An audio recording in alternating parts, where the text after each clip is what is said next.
ضرورت پڑ جائے، حالات ایسے ہو جائیں، اس وقت اللہ امتحان لیتا ہے کہ اب یہ کیا کرتا ہے۔ میرے پاس مال و دولت کی فراوانی ہے، خزانے بھرے ہوئے، اور میرے پورے محلے کا بل ان کی استطاعت سے زیادہ آ گیا، وہ بیچارے بل دیں یا بچوں کا دودھ خریدیں۔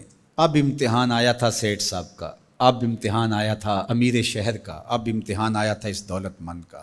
امام شافعی فرماتے ہیں نقص اموال کا مفہوم یہ ہے، اللہ اب پرکھتا ہے کہ اب یہ تجوریاں کھولتا ہے یا اب یہ موقع سے فائدہ حاصل کر کے مزید دولت اکٹھی کرتا ہے۔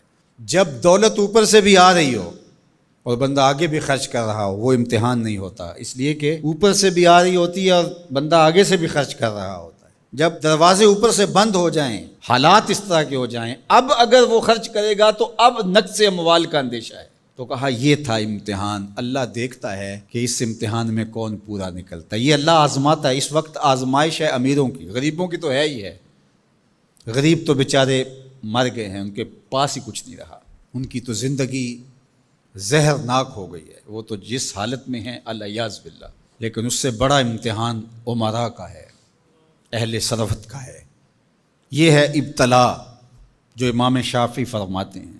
فرمایا اس موقع پر نفلی خیرات کر کے وہ اپنے بھائیوں کو، رشتہ داروں کو، گلی محلے کے لوگوں کو اب کیا وہ مدد کر کے ان کو مشکل سے نکال سکتے ہیں، اور اب وہ نکالیں گے تو انہیں خود بھی ڈر ہے کہ ہم بھی کمزور ہو جائیں گے، ہم بھی ان کی لائن میں کھڑے ہو جائیں گے۔